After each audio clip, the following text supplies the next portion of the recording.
So we're recording. So we're recording. Welcome to another episode of Coffee Talk with Nate and Julie. It is Monday morning in the greater San Francisco area. It's a brand new episode. Yes, it is a brand new. It's a brand new episode. Yeah. Another episode. It's a brand new No, episode. I meant. It's yet another fun time to hang out with us. Huh. That's really interesting. I mean, we're talking about relationships today, and when you say that, it reminds me of like when Gary says to like destroy and uncreate what it used to be and start a new relationship every day.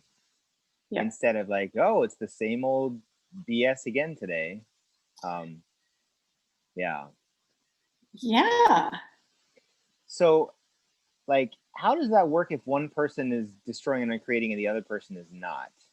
Like, does it have to be a mutual thing? No, it does not. Okay. It works regardless.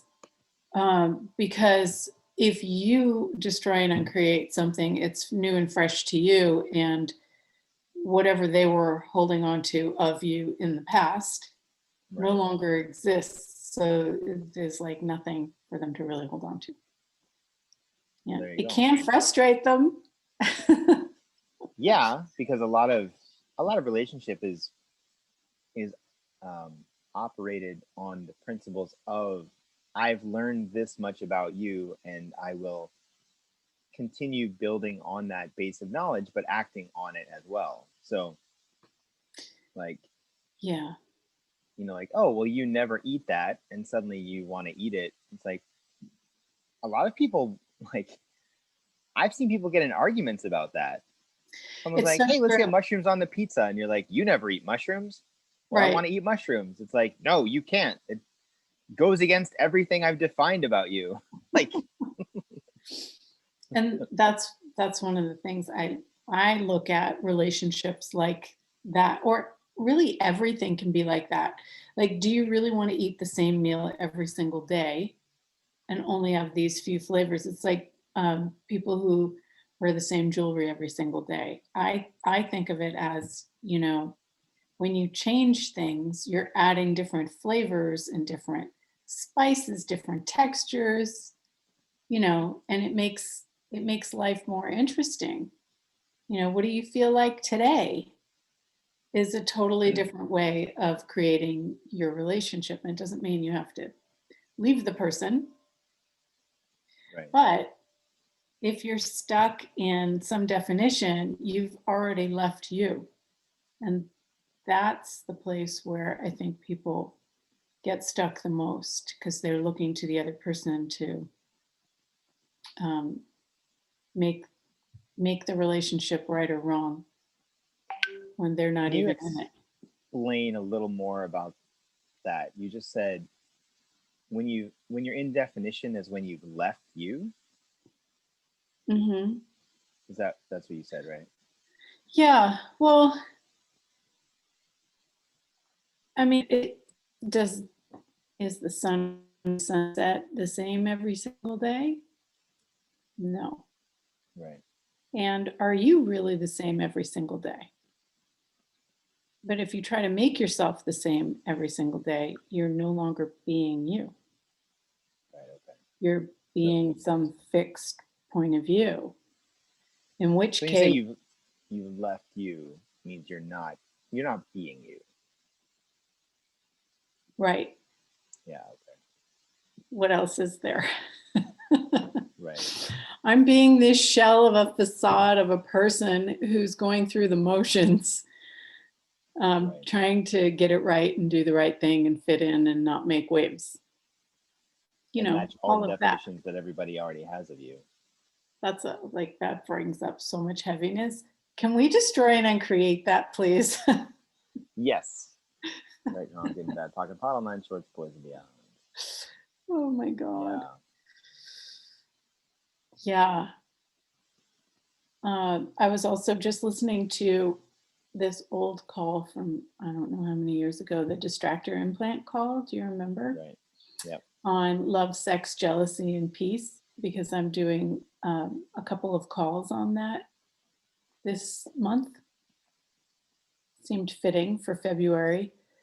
Yes. And wow, it's really revolutionary the way Gary and Dane look at subjects from a totally different point of view and create space and freedom. And one of the things he was talking about is somebody who, um, I guess, was married and the wife went off and found a boyfriend and was leaving him. And he was all upset and he couldn't get over it. And Gary asked him, well, when did you leave the relationship? 5 years ago or Right.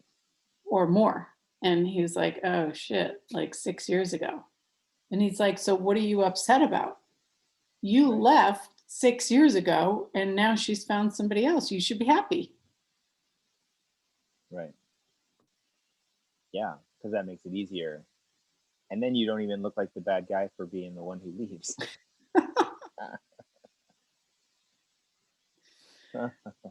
And you know what was really interesting is you can come to these awarenesses and then you can promptly push them back down and put them out of your awareness again. When I was looking at leaving my marriage, we both talked about it and both of us were like, neither of us are in this. And we were very upfront and open about it. But then after all was said and done, and a year later, he went back to, well, you left. It's like, wait a second, you had left too. Like, neither of us were there. Right. Don't go back into blame once we're beyond it. Let's create our lives. And I think that's the thing, is the unwillingness to create your life. Right. So one of the other things about, I think we talked about getting over someone who's left you, or kind of, yeah, I guess that's what it would be, is I've heard a lot of people say it's great when a relationship ended, because if it was good, it wouldn't have ended. And then also, like, every time they always meet like a better person. So the next one is always going to be better. It's always a step up. That's a good way to look at it. Right. Yeah. Well, But it's didn't you interesting. say that you knew somebody that was having trouble letting go of? Oh, yeah. I think I mentioned this to you. One of the guys who's attending my English classes, um, it came up actually because we were talking about hobbies, and he said he's recently started kind of getting into whiskeys and like drinking different whiskeys. Mm-hmm. And I was like, oh, well, how long has that been? He said, since October, which is when my girlfriend broke up with me. And I was like, oh, well, everyone copes in a different way. And and I said, well, how long were you with her? And he said, 2 years. But for the first year, he was her boyfriend, and then she ended it with him and started with a new guy. And the new guy was officially her boyfriend, but she kept meeting the ex for another year. So he was like the secret second boyfriend, and he was okay with that because He was okay with that. right. And then when she ended it, he apparently is still pretty devastated, and it's been what, 4 or 5 months now. So Well, yeah.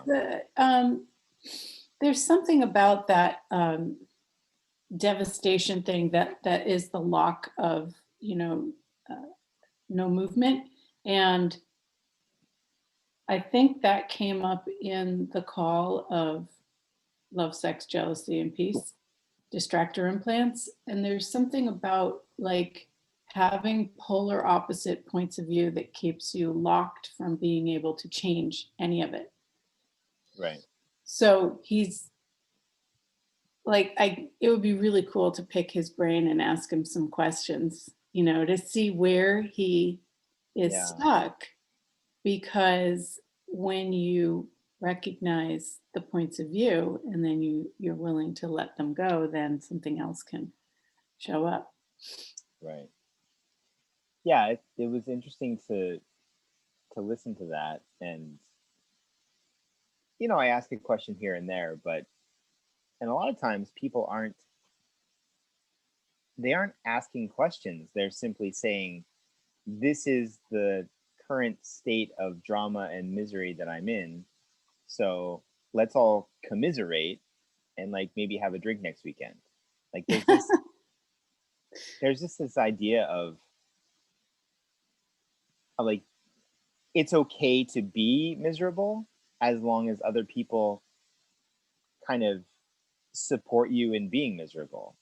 It's so weird. I mean, Yeah, it's and you could celebrate. yeah, You could celebrate and have a drink. Like you can have a yeah, drink either way. What's right. more fun? Yeah. It was kind of the similar thing with the at my previous job. All of the people who had kids would always push me to have kids because they want someone else to be able to complain with them about having kids. Um, Yeah, yeah, justifying your position and justifying why you're right to be unhappy instead of choosing something different. Yeah. What if it's actually a blessing that somebody leaves you? right. And what if your your freedom actually is a gift and you can actually be happy and enjoy the hell out of it? And I think something else. I don't think it's specific only to South Korea, but I mean, relationship isn't good or better just by its existence, because a lot of people, they'll endure a bad relationship because they've decided that being single is worse. Mm. Like, yeah. And anytime someone says like, "Do you have a boyfriend?" and they're like, "No," oh, that's too bad. Like, very rarely is anyone like, "Oh, that's fantastic." It's always about like in relationship is good, out of relationship is bad, and Oh, no one oh, seems and to. suffering for a long time is and working through it is good.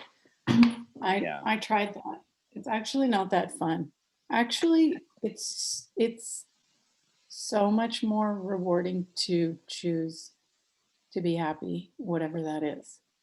You know, whether it's relationship or not relationship. And what if we didn't have to match what's true for us to what this reality dictates as right or wrong? I know we're talking about relationships, but just that idea of choosing to be happy, like driving in traffic here, like it's a choice to how you respond to it. You can be, because you can be stuck in traffic and happy and singing along, or you can be stuck in traffic and like swearing and being angry. It's just all in your point of view, because it's not changing how stuck you are. It just changes how you handle it. Yeah. Yep. There's so many times. That's such a basic tool, and you learn it the first class, and your point of view creates your reality. Like Mhm. it's such a crazy basic thing, but it's so true. Yeah. Yeah. So, how do you change your point of view?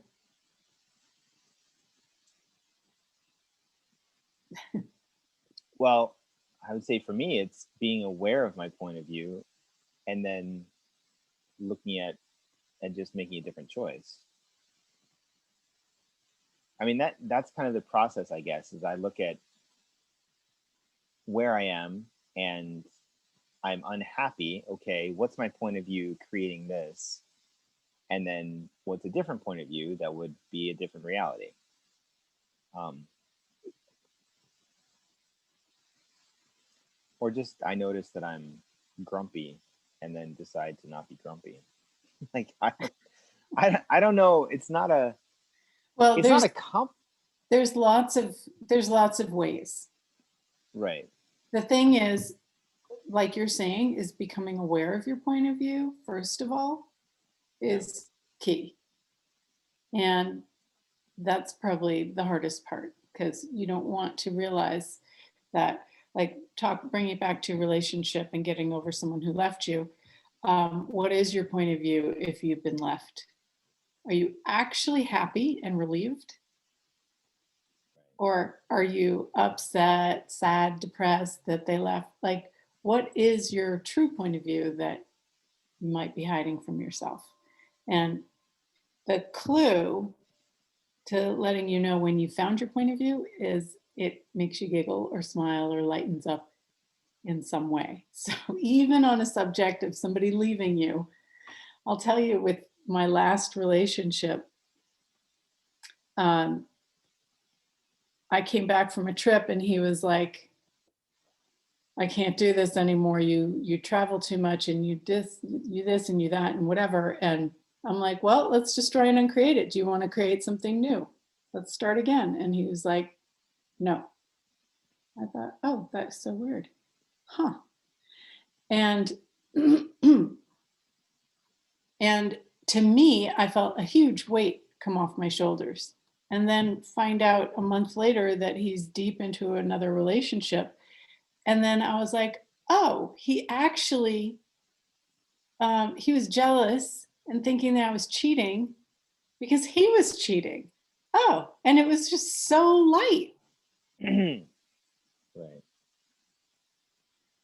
And I don't know how far it was just like an emotional connection cheating thing, but whatever.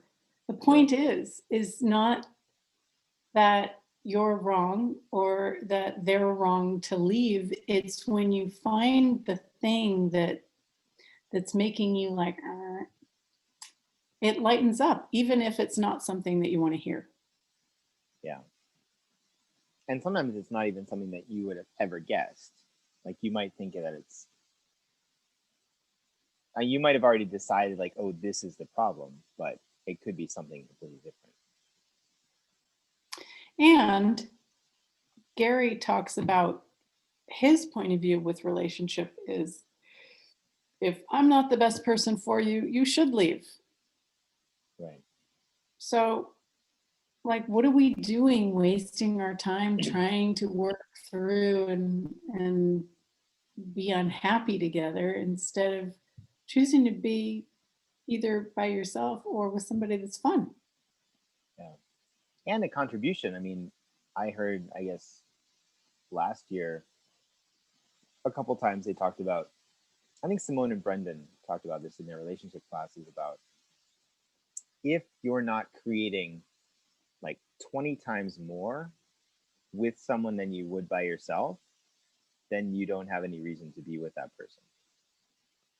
So it's not even double. Like it was like when you're together with someone, it exponentializes your possibilities, what you can create, and the contribution that you are to each other. And it doesn't have to just be a romantic relationship. When you look at the relationships you have, like are the people that you work with contributing to you, and are you contributing to them, or is it just like, well, we're both in the same office, so I guess we got to stay here. I mean, work relationships get a little trickier, but you know, that idea of contribution and creating that much more was really eye-opening because it was such a greater amount than I would have anticipated it being. Well, that's the thing is people, once they get into a relationship, they settle into like this lowest common denominator thing. Yeah. And then we can use them as an excuse not to choose more, create more, be more.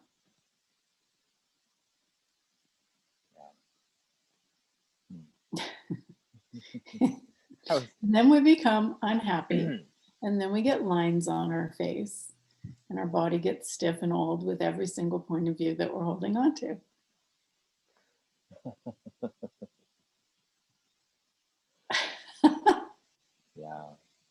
I was we talked about um, like getting over someone. I was just remembering my girlfriend Wait, I can't hear before. you. Oh, can you hear me now? Yeah. Yeah. Um, I was just thinking about my girlfriend who broke up with me. And I had already decided like we were gonna be together and I was gonna move to wherever she got a job and we were gonna like the whole deal, the whole formula, buy a house and have a job and join the local church and have kids and be like in the local baseball league and all the like what's kind of expected and seen as the ideal way to go. But then when you get under the skin of it, it's not actually going as well as it is on the surface, right? So, Yeah. but anyway, yeah. So at the time, I was also devastated, but it was such a gift. Like, such a, I'm so, it was like I dodged a bullet, but I didn't. The bullet purposely missed me. It's like so good. So good. Yeah. How long did it take for you to get over it? Oh, wow. Um,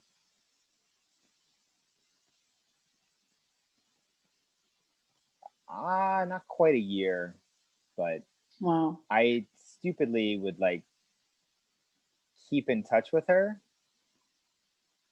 the occasional phone call, and that just was a bad idea. I'm much more a proponent of just cold turkey. But Yeah, I usually recommend to people 30 days at least, and then re-look at it in 30 days and see how you feel. You might realize that you feel so much better, you don't actually want to yeah. communicate with them for a while until you get beyond the feelings. Do you Yeah. know what it was that finally allowed you to move forward? Well, I think it was the realization that I had so much more possible and available because for the longest time it had all centered around her. It was sort of like when Mm, she's finished law school and then she's going to get a job and then so I was kind of treading water, not really creating my own life.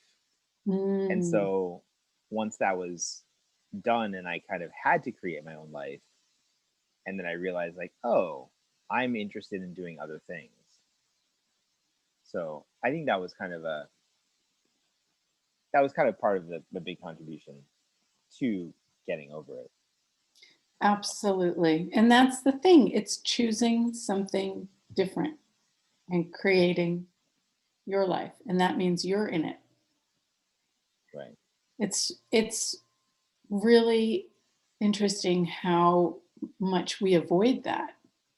It's like nobody teaches you that creating your life actually is a contribution, and that you can do it whether you're in a relationship or not.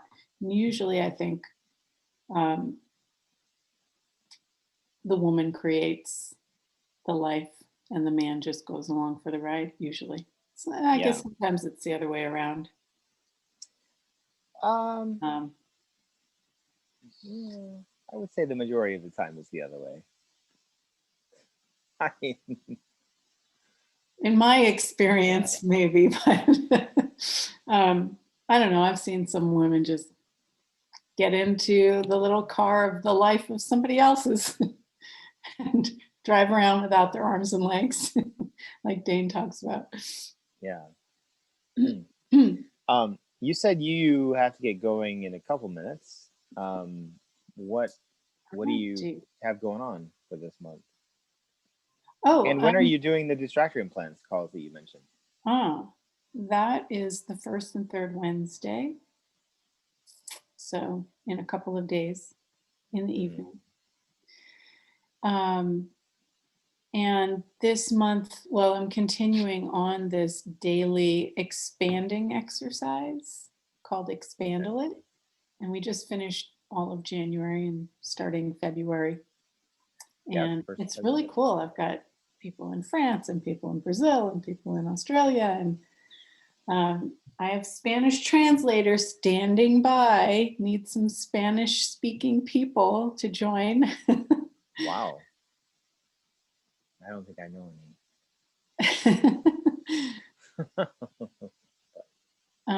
Yeah, that's Yeah, very but cool. it's really fun, and I don't know, I'm doing it for myself. That's one of the things. Like, you choose something because you want to do it, and if other people want it, awesome. And Yeah. it's really cheap. It's $35 for the whole month. And I show up every single day and share a tool or talk about something Don't even take the weekends off? and do nope and expand, and it's really shifting things, at least for me and for other people, but totally Yeah. for me. Yeah. Yeah, that's very cool. So, and today's the first day. Well, yeah, I did a pre-call yesterday, but I think the entities like got in the way, and towards the end the sound totally cut out in my computer, which has never happened before. So Wow. Well, interesting. you must be creating something. I am. I'm going to be a talk to the entities facilitator. I'm going for it finally. Stop resisting that. That is this summer, right? I have no idea. I'm just choosing it whenever it shows up. Yeah. Wow, that's very cool.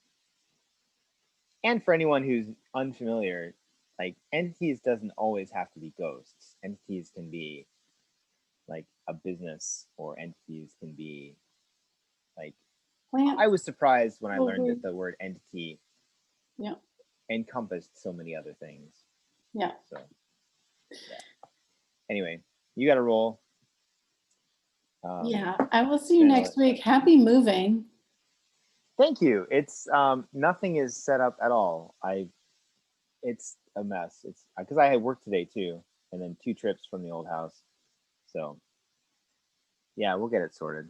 Got to buy some furniture, and then yeah, I got to work tomorrow morning too. So Well, thanks. whatever I'll you send choose, you. make it fun. Yay! Make it fun. Oh, you're like, no. No, I will. It has been.